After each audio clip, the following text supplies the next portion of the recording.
RMC, 6h, 9h, Bourdin Direct. Bien, nous sommes donc avec le colonel Marc Vermeulen, conseiller du président de la Fédération nationale des sapeurs-pompiers.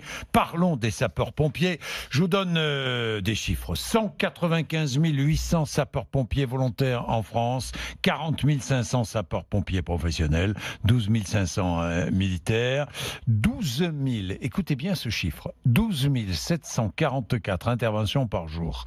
Une intervention de sapeurs-pompiers toutes les 6 secondes 8. Exactement. 6 secondes 8. Parce que, oui, vous faites tout, quoi. En fait, les sapeurs-pompiers sont plus exclusivement engagés pour les incendies. Aujourd'hui, la majorité de nos interventions, 80%, c'est le secours d'urgence aux personnes.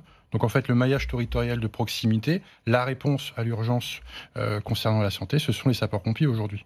Alors, les incivilités augmentent. Donc on vient d'en parler, et vous dites, elles sont dues à l'impatience des personnes prises en charge, notamment, c'est-à-dire...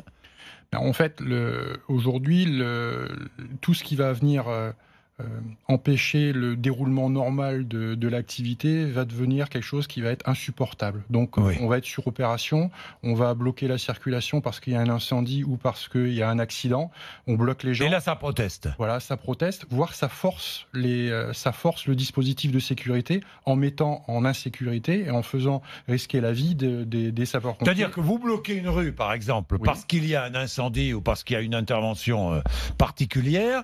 Évidemment, il y a des automobilistes, par exemple, qui protestent et qui non seulement protestent, mais même peuvent devenir violents. Peuvent devenir violents et utiliser leur véhicule pour forcer effectivement le dispositif de sécurité. Oui. On retrouve également cette impatience ou ce manque de compréhension, le fait que nous sommes des services d'urgence et qu'on ne peut pas répondre à tout, notamment également au niveau des prises d'appel. On a des opérateurs sur le 18 et sur le 112 qui se font insulter copieusement parce qu'ils ne vont pas aller faire telle ou telle mission parce que ça ne relève pas de l'urgence. Oui. On retrouve également cette impatience de la société, finalement, qui a droit à tout, qui attend tout, Tout doit être immédiat. Tout doit être immédiat. Voilà, le monde dans lequel on vit. Voilà. Tout doit être immédiat.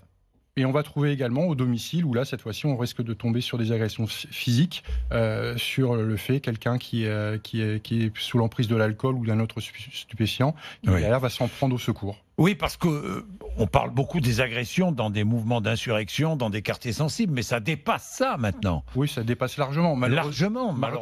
Ça existe toujours, évidemment, mais ça dépasse ce cadre-là. Malheureusement, c'était un phénomène connu sur ces situations-là, sur lequel on a des procédures avec les collègues policiers et gendarmes, sur lequel on intervient à peu près en sécurité. Maintenant, effectivement, c'est un problème d'insécurité du quotidien, sur le fait qu'on va chez monsieur et madame tout le monde, et on se fait agresser. Bien, une solution, la création d'un numéro unique pour les secours et les forces de l'ordre. On en parle depuis plusieurs mois. Où en est-on ?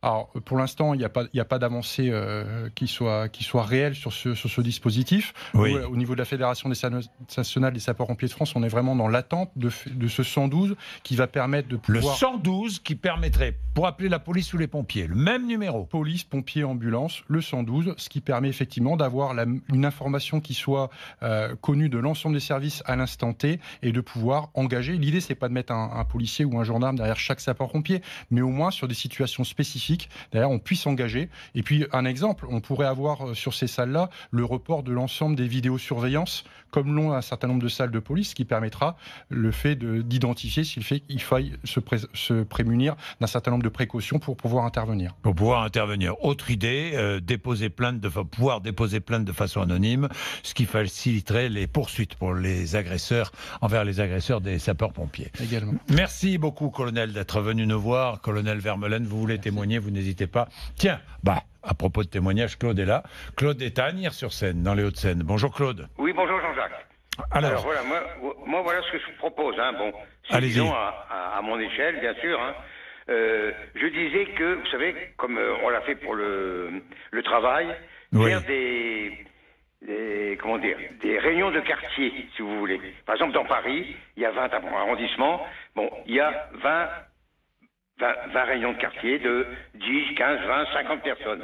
Oui. Donc, quand le pompier lance un appel, dans le quartier concerné, avant de se déplacer, il appelle une personne qui est sur place en disant, est-ce que vous pouvez contrôler qu'à tel endroit, sauf cas grave bien sûr, Est-ce que vous pouvez contrôler qu'à tel endroit, il y a bien ceci, il y a bien cela?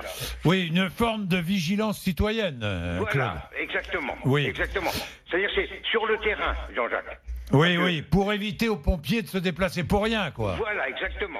Oui. Exactement. Oui. Et les retraités, bon, bien que nous ne soyons pas toujours contents de nos retraites, oui. Nous pouvons collaborer facilement. Voyez. Oui, ça je suis totalement d'accord. Mais ça doit exister d'ailleurs. Le rapport entre les pompiers et la population est bon. Oui, mais globalement bon. Oui. Le problème n'est pas là, Claude. Le problème, c'est, comme l'expliquait le colonel Vermeulen, le problème, c'est l'impatience des citoyens qui ne supportent plus d'être gênés dans leur vie quotidienne parce qu'il y a une intervention des pompiers. Ah non, faut pas non plus... Ben oui, mais on en est là. On en est là, Claude, n'est-ce pas, colonel? Oui, alors effectivement, il y a l'aspect, il y a le volet prévention, parce que je pense que c'est un petit peu ça que monsieur fait référence, sur lequel dit Claude, oui. On essaie d'élargir le bassin de recrutement et on ouvre, peut-être que le service militaire universel va peut-être contribuer au fait qu'on élargisse effectivement ce message à l'ensemble de tous les compartiments de la population. Oui, c'est pas mal d'ailleurs ce service militaire universel. Il y a un vrai sujet, c'est qu'aujourd'hui on est confronté à des pathologies de manière beaucoup plus fréquente. Je pense notamment aux troubles psychologiques. Voilà, on a de plus en plus de gens violents. Malheureusement, il y a 2 ans, il y a eu un collègue de la brigade des sapeurs-pompiers de Paris qui s'est fait poignarder mortellement sur opération par un schizophrène. Donc effectivement, aujourd'hui, nous, on n'est pas armés pour ça. D'où l'idée, effectivement, cette plateforme commune, qu'on puisse identifier, avoir accès aux antécédents médicaux pour pouvoir travailler dans la meilleure sécurité. Bien, merci Claude, merci.